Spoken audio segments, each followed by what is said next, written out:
Hello, and welcome back to Breath of the Wild. Not to be confused with Link's Awakening, which was what I was just about to say, but Breath of the Wild. If you remember, we were just looking over here. Okay, so I was trying to show you this last time. Now I saw it. This is one of the dungeons up here, and it's really cool that you actually see it. Um, that you actually see it there. It's one of the dungeons that we're gonna get to way later on in the game. Anyway, you can zoom in with this. It's pretty cool.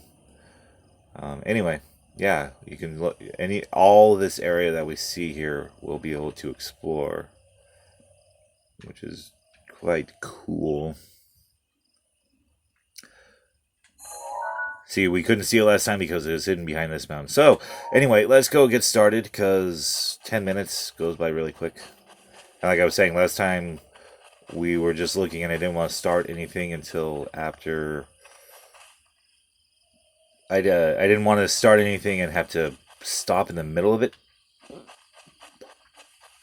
because 10 minutes goes by quick. All right. Still showing off some of the game's mechanics and all that stuff.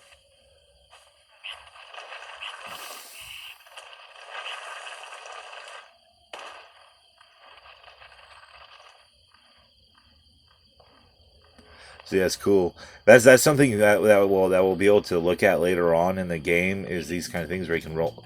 Oh, I don't have one of my items yet. I was trying to jump off and do something, but I couldn't do it. Anyway, so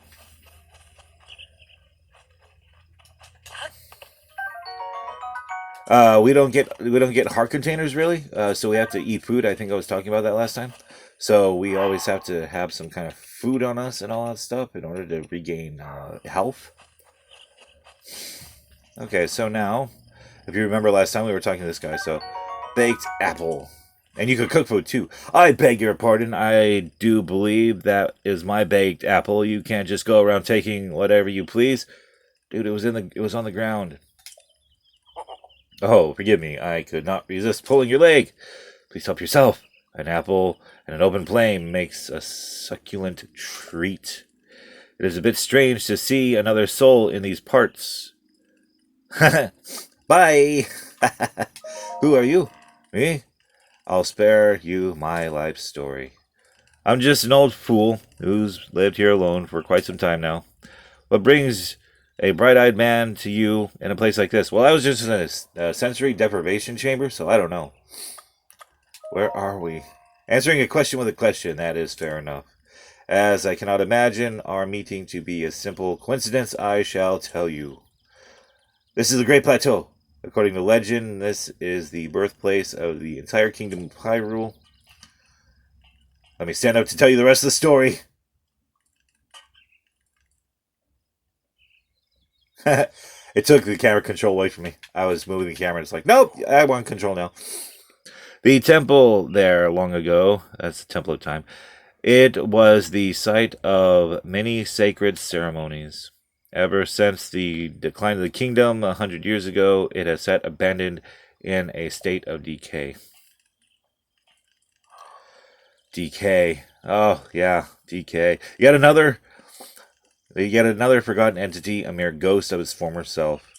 Oh, did you hear that? That's foreshadowing. Torch! I got a torch. You can throw a weapon by pressing the whichever button this is, the right trigger, the ZR. Anyway, well then, just help yourself to that torch there. And how, may I ask, are you planning to use it? To set things on fire. That's rather unnerving. Please be cautious with that around any dry grass, which might catch fire. You know, there are plenty of monsters in this area. Take the torch. That torch would be a good weapon if you need it. However, do not just swing it around without purpose. You must face opponents and lock your sights on them. Lock button is the right thingy.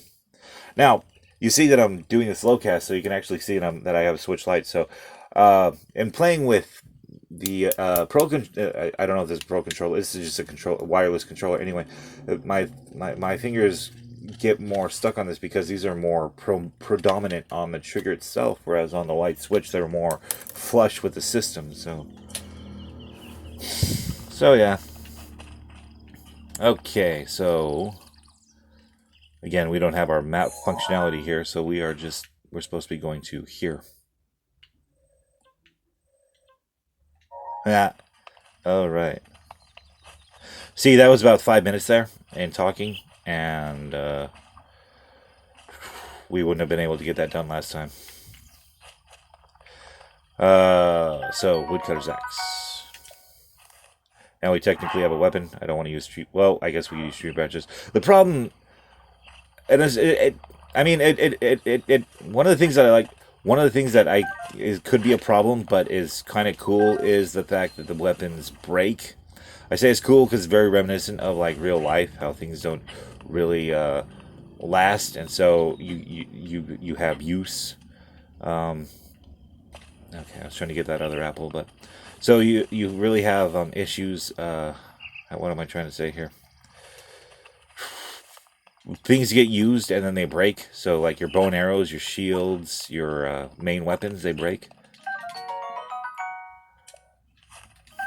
Every time we get something new, we're gonna have to look at that. So I apologize in advance for that. Anyway, it is kind of annoying to have all your weapons break. As the game progresses, though, we'll see that we'll get the Master Sword. Not spoilers. We'll get the Master Sword, and that doesn't break. It runs out of energy, so you can't use it for like 10 minutes or something like that. But it does come back, and so I like using that. Oh! Well, I forgot to do something. So we are at 7 minutes into this episode. I have to keep the time and try and keep the conversation going and keep this interesting. This is technically my third time doing this. Like I said, this is a new file. I restarted it in order to do this. Now, this is the reason why. There we go.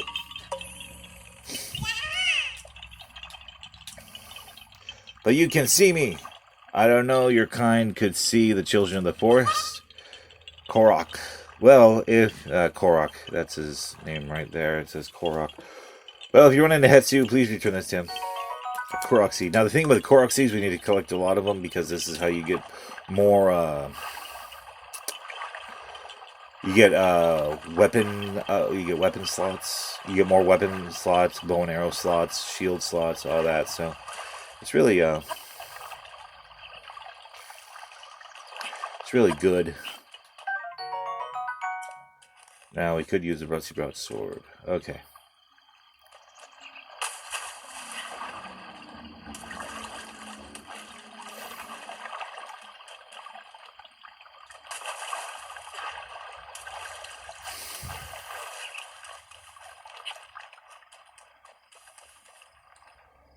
Now we'll see a lot of enemies here with like clubs and stuff. That's going to be your primary first weapons, is clubs.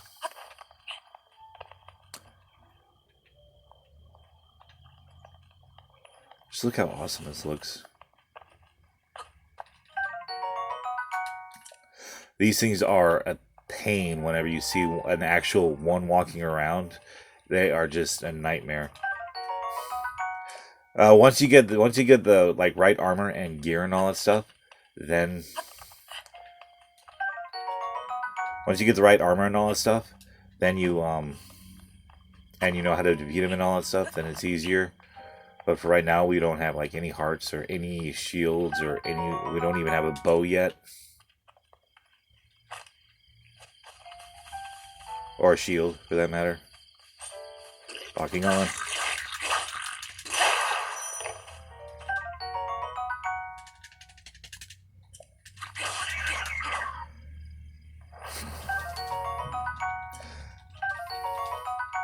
So as you can see, now I have a bow.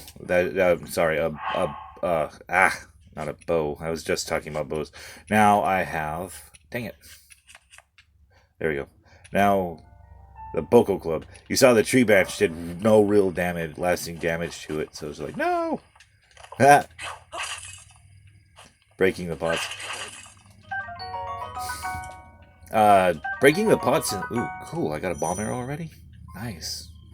As you can see, you can change arrows there. So, like, looking at that, like, so regular arrow, bomb arrow, there's like, you have the regular arrow, bomb arrow, ice arrow, electric arrow. Oh, and then you get ancient arrows also later on. So,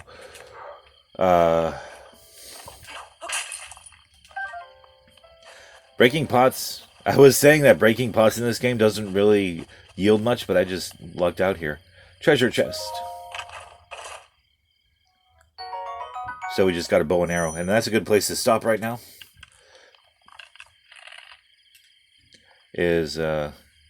And then in order to do that, you can change the weapons and all that stuff. Yeah, you don't want to do that whenever enemies around you're trying to sneak. I'll tell you that much. All right, we're saving right there. So, I do thank you all for tuning in, and I hope to talk to you all next time, and I hope you guys are having a good time. I hope this is fun. So anyway, I will talk to you all later. All right, bye.